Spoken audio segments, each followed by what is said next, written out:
आज की चर्चा में हमारे साथ जुड़ रहे हैं अजय भालोटिया साहब, जो कि सेक्रेटरी हैं all India rice export association के। विजय सेतिया साहब हैं former president all India rice exporters association के। प्रथमेश माल्या हैं एंजल वन के। और साथ ही हमारे साथ जुड़ रहे हैं अखिलेश जैन टेक्निकल IQ के। तो आप सभी का बहुत स्वागत है। चर्चा की शुरुआत हम कर रहे हैं एक बड़ी खबर के साथ। चावल एक्सपोर्टर को बड़ी राहत मिली है और बासमती के बाद अब गैर बासमती एक्सपोर्ट करने वालों के लिए भी अच्छी खबर है। अच्छी खबर ये आई है कि अब जो गैर बासमती वाइट राइस है, ज़ीरो ड्यूटी पर उसका एक्सपोर्ट होगा। हालांकि उसके लिए $490 प्रति टन की MEP तय की गई है, लेकिन एक्सपोर्ट को अलाउ कर दिया गया है। इसके अलावा जो पार्बॉइल्ड राइस है उस पर एक्सपोर्ट ड्यूटी 20% से घटाकर 10% कर दी गई है। तो ये एक बड़ी राहत की खबर है। इसका क्या इम्पैक्ट होगा, इसी पर हम बात करेंगे। अजय भालोटिया जी, मेरा सबसे पहला सवाल आपसे ये कि इस फैसले के बाद क्या इस वक्त ग्लोबल मार्केट तैयार है हमारे राइस के लिए, और क्या हमारा एक्सपोर्ट अभी तेजी से बढ़ेगा? नमस्कार मृत्युंजय जी। सबसे पहले तो सरकार का बहुत बहुत धन्यवाद कि उन्होंने जो है बासमती के साथ नॉन बासमती एक्सपोर्टर और एक्सपोर्ट्स के लिए एक नया नोटिफिकेशन जारी करके इसको उत्साहित करने का मौका दिया है। और आज अगर हम इंटरनेशनल मार्केट की बात करते हैं तो जो 490 MEP या 10% पार्बॉइल्ड पे ड्यूटी देके वर्ल्ड वाइड इसकी पैरिटी बनी हुई है। और इंपोर्टर जो वर्ल्ड में इंपोर्टर्स हैं वो इस प्राइसेस पे लेने के लिए तैयार हैं। और नॉन बासमती एक साधारण चावल नहीं है। इसके ऊपर गवर्नमेंट एक बहुत बड़ा पैसा खर्च के उसको PDS के तहत खरीदती है और इसके ऊपर क्वालिटी कंट्रोल रखती है। और आम आदमी इसका बहुत बड़ा कंज्यूमर है पूरे देश के अंदर। तो इस तरीके का एक छोटा सा अंकुश अगर सरकार लगाती है तो मुझे नहीं लगता कि इससे कुछ ज्यादा कोई समस्या एक्सपोर्ट करने में या किसी तरीके की कोई रेगुलेटरी के अंदर इश्यू आएगा। तो हम इस फैसले का बहुत स्वागत करते हैं। अच्छा। और जो इंडिया के बड़े नॉन बासमती एक्सपोर्टर्स हैं, जो एक बहुत बड़ी वॉल्यूम है जिसके अंदर ओलम, ITC, MOI, ये सब कंपनियां बहुत खुश हैं इस फैसले से।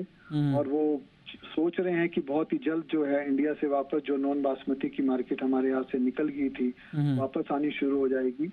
और नए जो खरीफ सीजन की जो नई फसल आएगी बहुत अच्छे से यहाँ से एक्सपोर्ट कर पाएंगे।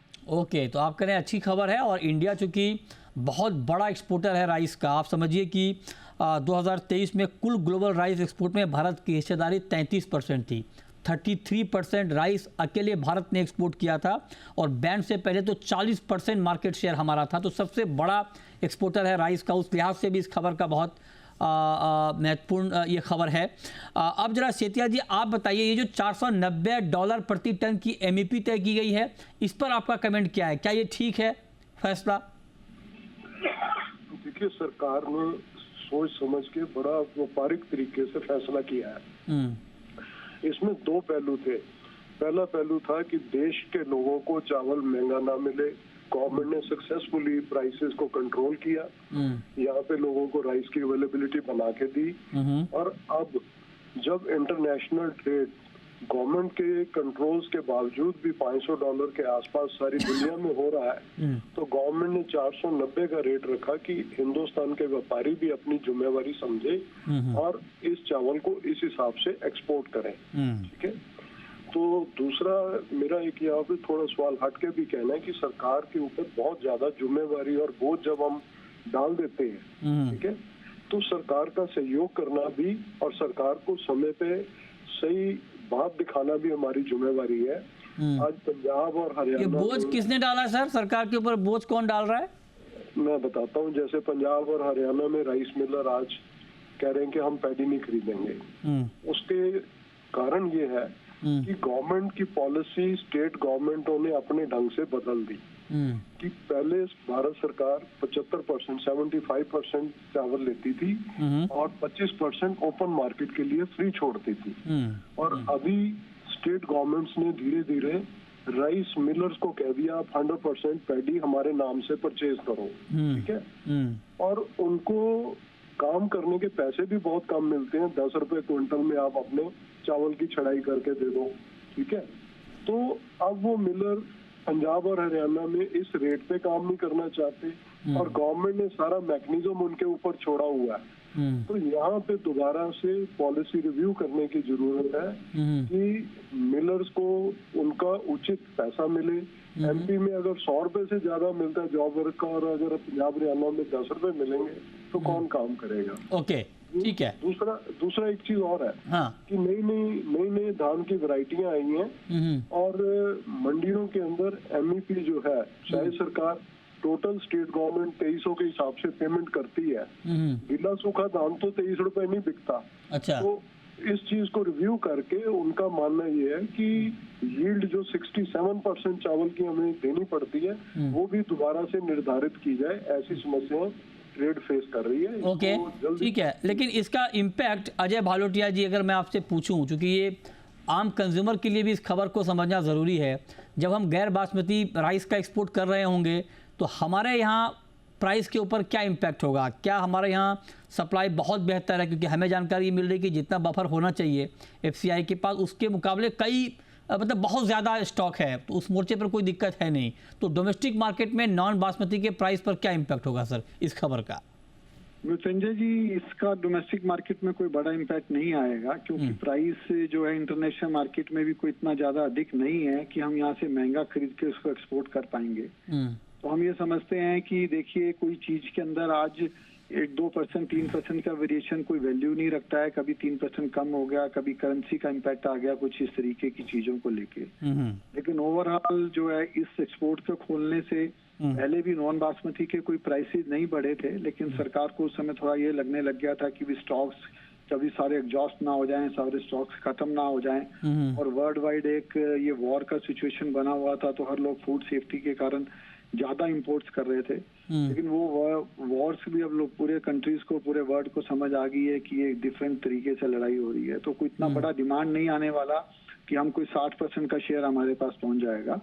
हम 33 पे आ गए थे, तो वापस 35-40 कहीं यही रहेंगे, और इससे कोई बड़ा इम्पैक्ट प्राइसेस पे हमें डोमेस्टिक में नजर नहीं आता है। अच्छा, आप कह रहे हैं कि इसका कोई बड़ा इम्पैक्ट घरेलू बाजार में कीमतों के ऊपर नहीं होगा, ये आपको नहीं लग रहा है। लेकिन सेठिया जी, आप जरा बताइए कि इस फैसले के पीछे एक बड़ी वजह ये भी है कि जो धान के किसान हैं उनको अच्छा प्राइस मिले।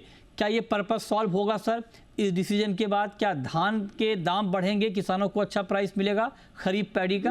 देखिए, सरकार की मंशा तो है कि किसान की आमदन बढ़े, लेकिन मंडियों के अंदर जितने ज्यादा किसान के ऊपर खर्चे हैं पंजाब हरियाणा में, उनको पहले ठीक करना पड़ेगा। अगर हम रॉ मटेरियल के ऊपर जरूरत से ज्यादा टैक्स लगा देते हैं तो कभी मेन स्ट्रीम में तो प्रोडक्ट आती नहीं, वहीं पे चोरी शुरू हो जाती है, और कोई भी जो फूड प्रोसेसिंग की डेवलपमेंट है वो रुक जाती है, वो हो नहीं पाती। इसीलिए हम फ्लोर मिलें देखें, पंजाब हरियाणा में फ्लोर मिले ही नहीं है। एक मिल है कपूरथला में, बाकी आटा चक्की है, तो हम कहीं गलत हैं। ऑयल मिले नहीं है, कॉटन मिले नहीं है, इनकी कमी है। इसीलिए सरकार को सारा कुछ खरीदना पड़ रहा है। सरकार को व्यापारी थोड़ी है कि सारा गेहूं खरीदे, सारा चावल खरीदे। अच्छा। अब देखिए, चावल में दिक्कत कहाँ आती है कि सारा चावल गवर्नमेंट के गोदामों में पड़ा। आप अभी फिगर बोल रहे थे, जरूरत से ज्यादा पड़ा है। तो जब मार्केट में शॉर्टेज क्रिएट हो गई तो गवर्नमेंट को कभी अपना चावल भारत राइस के नाम से, कभी भारत आटा के नाम से, कभी एथनॉल वालों को, हर जगह गवर्नमेंट को खुद करना पड़ता है। ये गवर्नमेंट का काम नहीं है। इसलिए गवर्नमेंट को अपनी पॉलिसी को रिव्यू करने की जरूरत है, और स्टेट्स के ऊपर भी बंदिश लगाए कि भी 100% चावल हम नहीं खरीदेंगे, हम 50 लेंगे, 70 लेंगे, तभी मार्केट में एक सप्लाई चेन। ओके, आप एग्री करते हैं भालोटिया जी जो बात सेठिया जी कह रहे हैं कि मतलब सेंटर को पूरा नहीं खरीदना चाहिए, आप एग्री करते हैं इससे? नहीं, देखिए, ऐसे है जी कि उसमें सेंटर पूरा कहीं से खरीद भी नहीं पाता है, और बहुत प्राइवेट अब लोग खरीदते भी हैं। और स्पेशली अगर हम बात करें, 2-3 स्टेट्स ऐसी हैं जहाँ पे खरीदी हो पाती है सेंटर के थ्रू, बाकी नहीं हो पाती है। अभी क्वेश्चन ये है कि मृत्युंजय जी, हम लोग एक्सपोर्टर हैं, मैन्युफैक्चरर हैं, और अब हम वो पीडीएस की इश्यूज को उठा के लेके जाएं, वहाँ पे मिलें लगाने की बात करें, तो ये कोई हमारा मुद्दा नहीं है, और हमारे लिए सहज भी नहीं है। आज हमें कोई बोला जाए तो हम ये सब काम नहीं कर पाएंगे। राइट। उन सब चीजों को देखते हुए हमें तो सरकार को ये बोलना चाहिए कि जो हमारा मेन बिजनेस है, export is the most important for the country, और जो हमारा डिफिशिट इंक्रीज हो रहा है उसको डिक्रीज करने का, rice is the net export, इसके अगेंस्ट हमें कुछ इम्पोर्ट नहीं करना पड़ता। बिल्कुल, तो इसको बढ़ावा मिले और इस तरीके का संतुलन बना रहे कि रेगुलर रहे जी। इरेगुलर होने से बहुत ज्यादा डिफिकल्टीज हो जाती हैं, बिल्कुल, आपने बासमती में देखा। परफेक्ट, हम लोग बिल्कुल घर बैठ गए थे। ठीक बात। हम तो ये चाहेंगे कि रेगुलर सब चीजें रहनी चाहिए। राइट गवर्नमेंट सर, को इशू आता है तो स्टेक होल्डर से बात करें। राइट, चलिए बहुत शुक्रिया भारोटिया जी आपका, सेतिया जी आपका हमारे साथ जुड़ने के लिए।